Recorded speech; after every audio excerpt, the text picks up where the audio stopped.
Hello. Have you ever been playing a military video game or watching a war movie and seen all the military type people sprinting from point A to point B or going on long patrols through the wilderness? How do they know where they're going? I mean, in most scenarios, they've never actually been to where they are before, but they still walk and run around like they know the area like the back of their hand. In movies, you might have one scene where they reference directions, usually only if they got lost, as a narrative device to make you think that the officer in charge is stupid. In most video games, you never see it, and as long as you keep pressing the forward button, you're probably going in the right direction. So how does that actually work in real life? Are guys just pulling out their phones to use the Waze app? Do they just heroically charge towards the nearest gunfire they hear? Or do they just go off of vibes and try to be present in the moment? GNSS spoof the like and subscribe button and let's talk about it.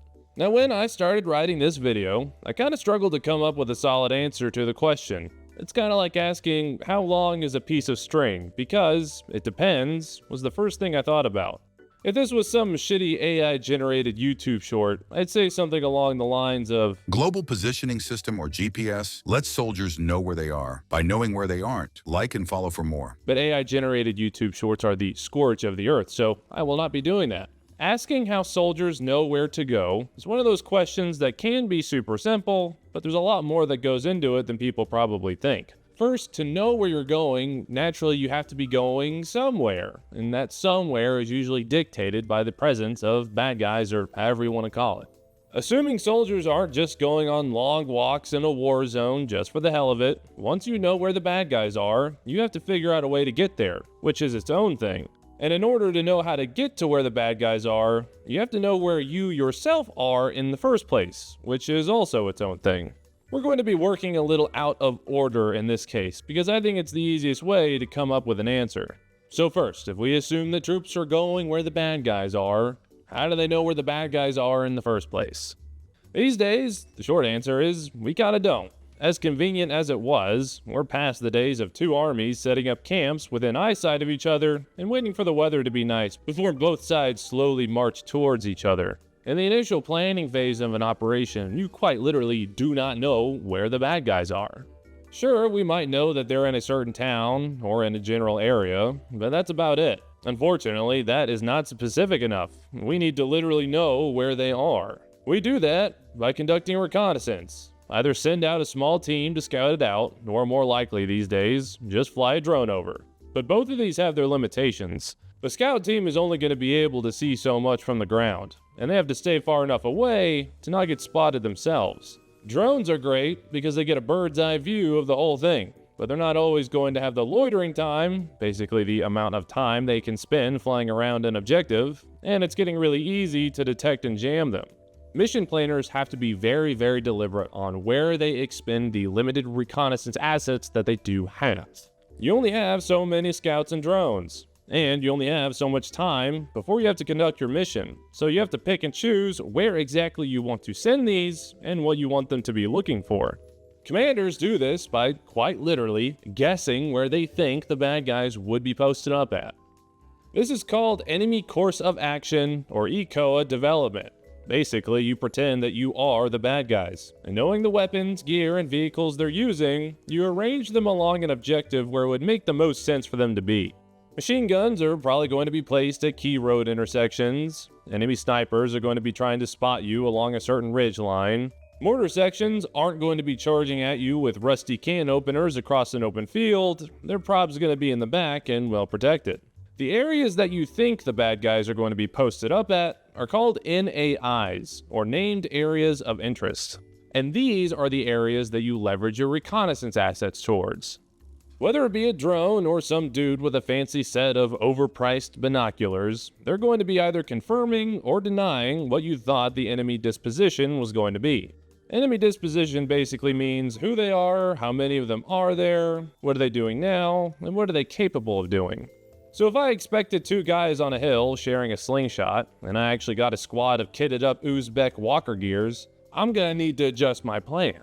So after all that, we know where the bad guys are. But in order to make a plan on going from point A, where we currently are, to point B, where our objective is, we actually have to know where point A is to begin with. Theoretically, this should be somewhat easy because quite literally every single moment of your entire life has led up to this exact time and space where you are on Earth, but it's always safe to double check. The easiest way, and this will come as a shock to no one, is to use some form of GNSS, or Global Navigation System Satellite, which, if you're a normal, aka American like myself, we're most familiar with GPS. What you might not know is that GPS is only one set of navigational satellites that are in use in the world. The Europeans use the Galileo system, the Russians use GLONASS, and the Chinese use Beidou. A typical GNSS receiver will typically be able to leverage more than one of these at once for better accuracy. But if World War III breaks out, you can be assured that each country and/or continent is going to be primarily using their own stuff. Now, all of these systems work by passively relaying data to receivers on the ground, which triangulate where a person is on the Earth. Additionally, the Beidou allows for native two-way satellite communication. However, that would be easily tracked with ELINT to find positions, blah blah blah blah blah. Not super important at the moment, but you get the idea. Using GPS for military applications works pretty much the same way that I use GPS if I need to look up directions to the nearest porn shirt shop. Speaking of pornos, we're going to talk about the kinds of clothing that only get shown right when they've given up the plot. Today's sponsor is Sheath, where you'll get the best underwear money can buy these days. You know, sheath, because you put your thing in the thing. It doesn't matter. Did you know that this word is actually Latin for sheath? And that was told to me by an adult that I trusted when I was 14 years old. Founded by a U.S. Army veteran, Sheath underwear is designed to keep the goods where they belong, so you don't have to do that subtle sideways step out in public. Designed for those of us that like to stay active, it helps reduce chafing while being insanely comfortable, breathable, and built to last. No blowing the crotch out of these bad boys. If you're tired of wearing stiff and questionably manufactured sets of boxers to the gym or just while you're out and about, Sheath underwear is the product for you.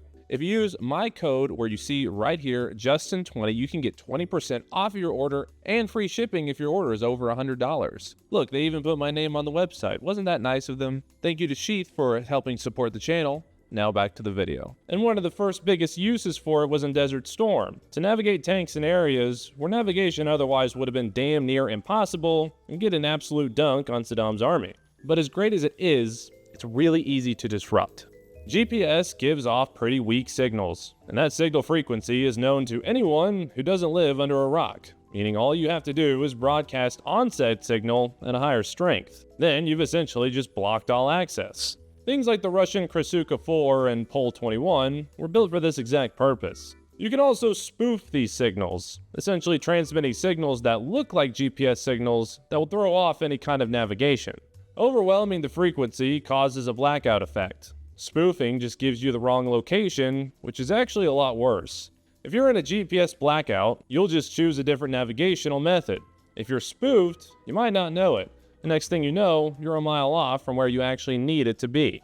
I promise you, there will never be a Call of Duty mission where you walk through the woods all sneaky for 3 hours, find out your GPS got spoofed, you're 5 miles off, you have no idea where you are, and then you have to walk 3 hours back.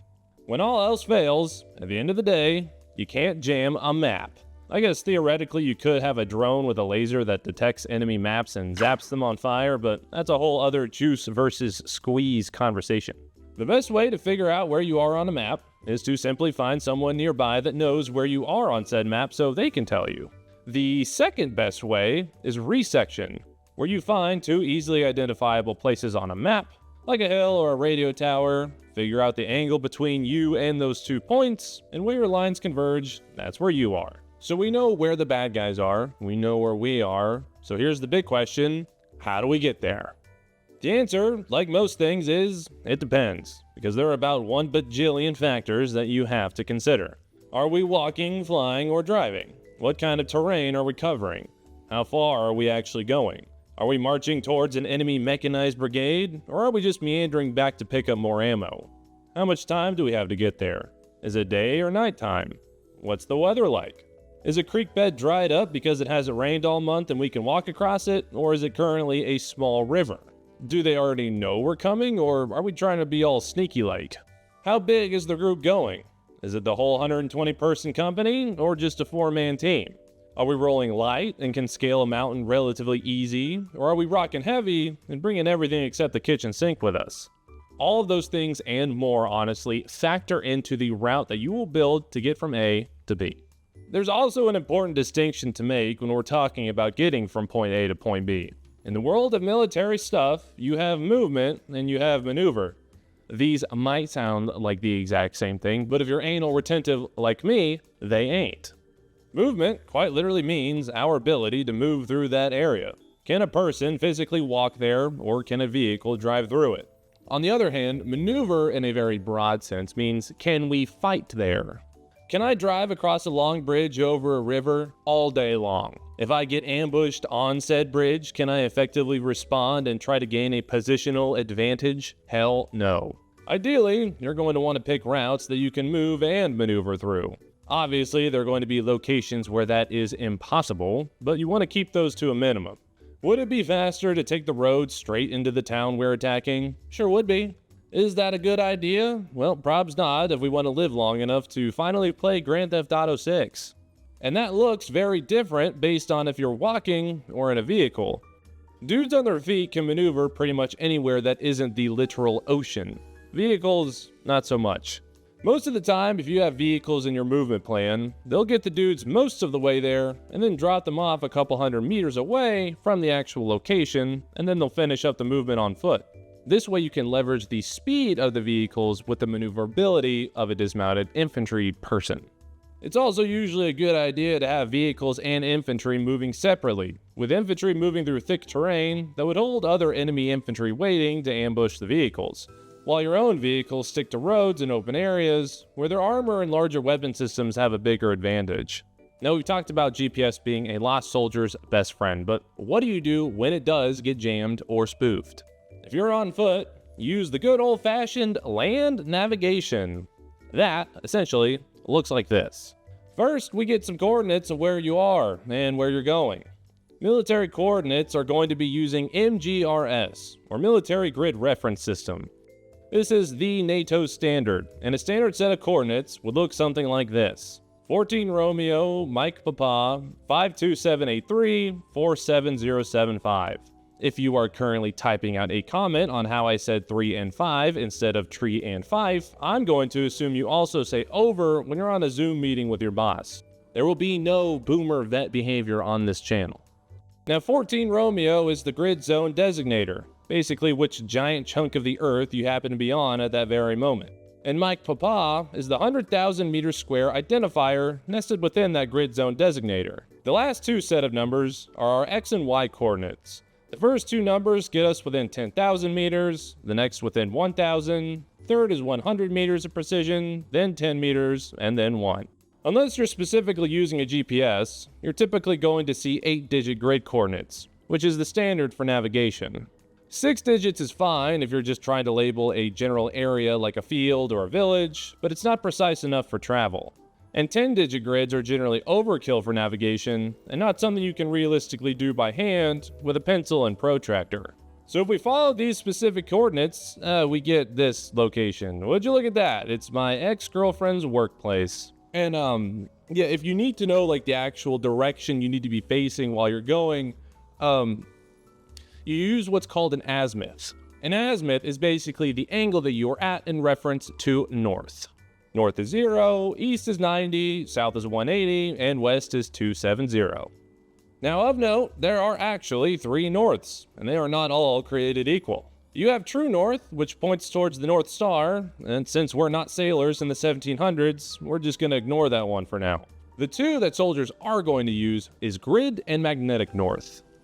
Grid north points towards the geographic North Pole, which is what we think about when we think the North Pole. And this is where you'll find Santa and his army of magical slaves making off-brand iPads.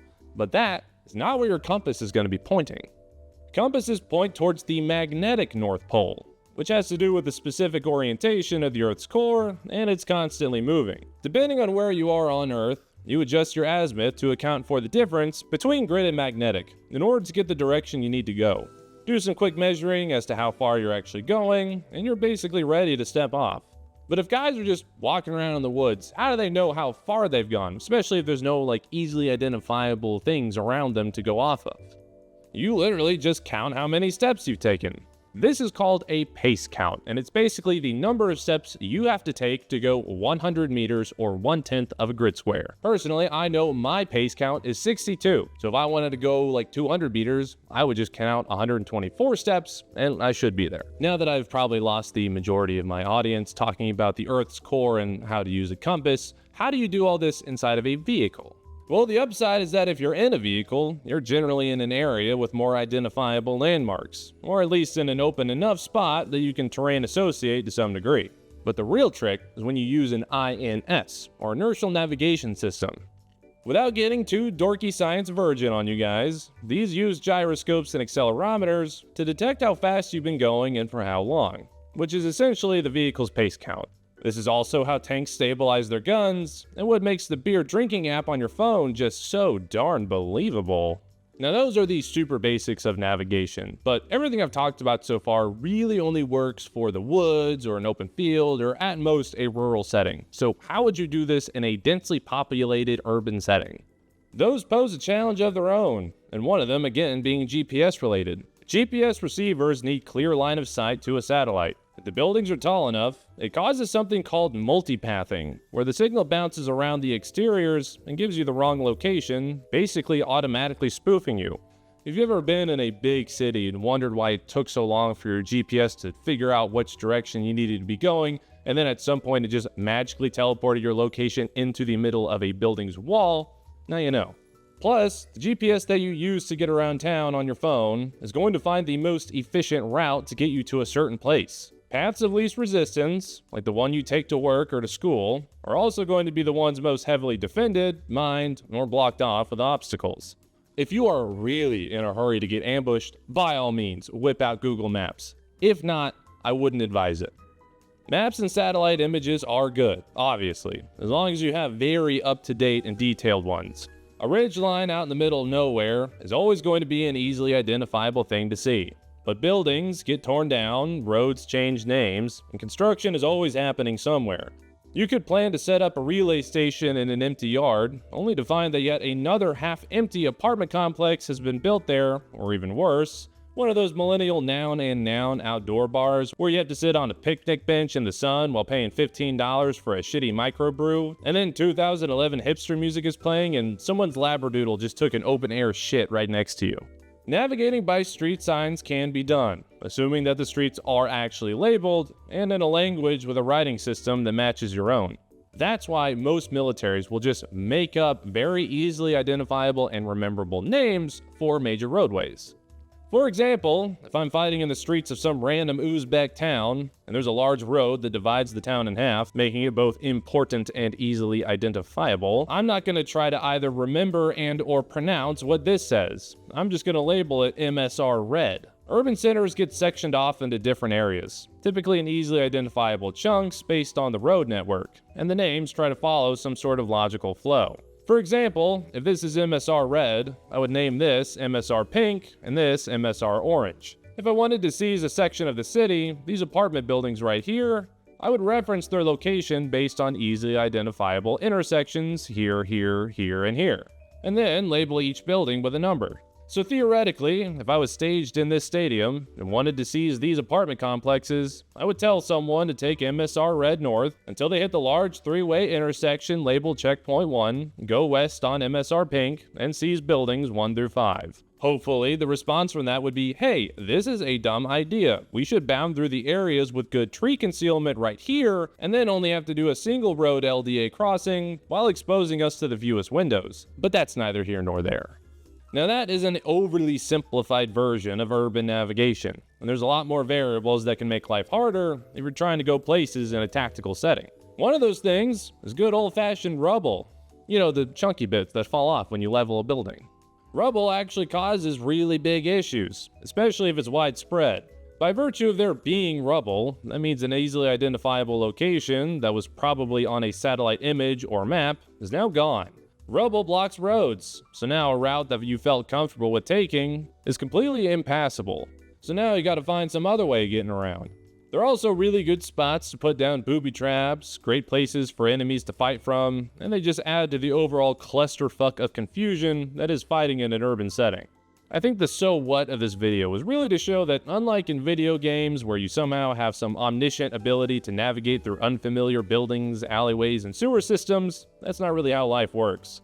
The short answer to how do soldiers know where they're going is that a lot of the times they don't. It's a mixture of imperfect geographic data, good enough levels of navigation, and just kind of figuring it out as you go along. And just getting lost. There's a lot of just getting lost. And on that note, thank you for watching. I hope you enjoyed the video. Please subscribe, and I will see you in the next one.